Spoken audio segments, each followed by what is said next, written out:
Dans la capitale chinoise de Chang'an vivait un éminent lettré confucéen. C'était un homme de près de 80 ans et on disait qu'il n'avait pas son pareil dans sa profonde connaissance des enseignements de Maître Kung. À cette époque, une rumeur persistante se répandit selon laquelle une nouvelle doctrine s'était manifestée dans le sud barbare et qu'elle était encore plus profonde que la sienne. Le vieux gentilhomme estima que c'était intolérable et décida qu'il fallait en arriver à une solution d'une manière ou d'une autre. Et comme il ne pouvait envoyer personne qui eût la même profonde compréhension que lui, il décida, malgré son âge, de partir lui-même. Après des mois de pénibles voyages, il arriva à sa destination, se présenta, fit connaître le but de sa visite et suggéra que chacun expose son enseignement et ses connaissances. Alors, comme deux gentilshommes, ils décideraient entre eux qui possédait le système le plus profond. Son hôte, qui était un maître de la nouvelle école zen, se déclara d'accord et pria son visiteur de commencer. Il fallut beaucoup de temps au vieux gentilhomme pour exposer son enseignement et pour expliquer ses théories. Son hôte l'écouta sans l'interrompre une seule fois. Finalement, le visiteur tira une conclusion et demanda à son hôte de commencer sa leçon.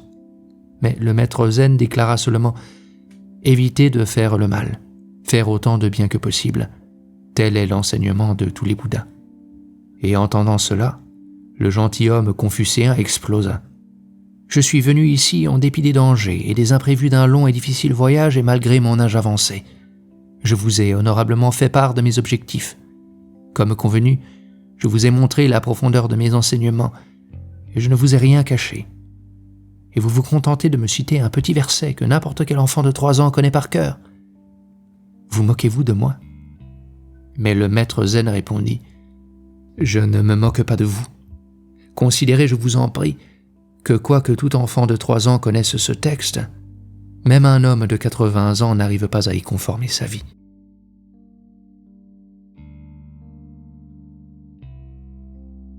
Une vieille femme pieuse avait bâti un ermitage pour un moine, et pendant des années, elle lui apporta sa nourriture quotidienne et s'occupa de lui. Un jour, elle décida de le mettre à l'épreuve. Elle dit à sa jolie nièce de lui apporter son repas, de l'embrasser et de revenir aussitôt lui faire part de sa réaction. Lorsqu'elle l'embrassa, le moine repoussa rudement la jeune fille en disant « La sève ne monte plus dans un arbre décharné. » La jeune fille rentra et raconta ce qui s'était passé.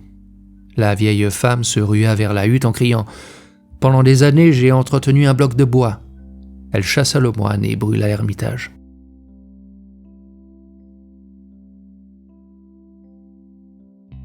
Maître Rinzai disait « Si vous savez qu'il n'y a fondamentalement rien à chercher, vous avez réglé vos affaires. Mais parce que vous êtes de peu de foi, vous tournez en rond, plein d'agitation, cherchant votre tête que vous croyez avoir perdue. Vous ne pouvez pas vous arrêter. »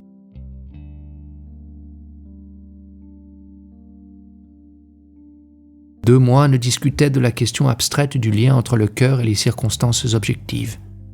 Entendant leur discussion, Maître Hogen les interrompit. « La grande pierre que voici, dites-vous qu'elle est à l'intérieur de votre cœur ou dehors ?»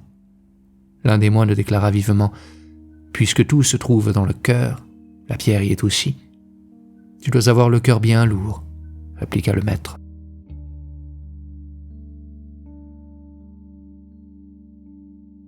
Un vieux maître disait « Retournez votre propre cœur et pénétrez à l'origine. Ne cherchez pas ce qui en a jailli. Lorsque vous avez gagné l'origine, ce qui en a jailli viendra à vous de soi-même. Si vous désirez connaître l'origine, alors pénétrez dans votre cœur originel. Ce cœur est la source de tous les êtres dans le monde et en dehors du monde. Lorsque le cœur remue, de nombreuses choses se produisent. Mais lorsque le cœur lui-même devient complètement vide, les différentes choses deviennent vides également. Si votre cœur n'est entraîné ni par le bien ni par le mal, alors toutes les choses sont exactement ce qu'elles sont.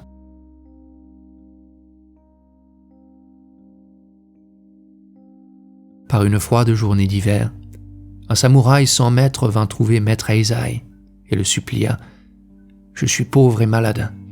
Ma famille meurt de faim.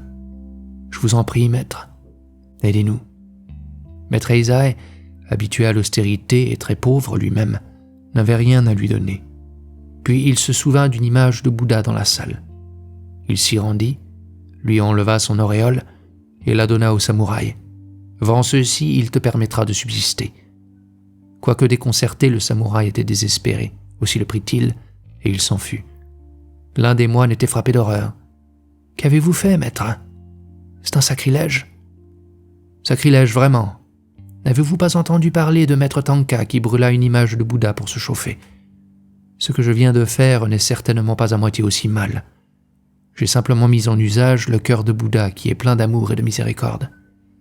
S'il avait lui-même vu dans quel triste état se trouvait ce pauvre samouraï, il aurait coupé un de ses membres pour lui.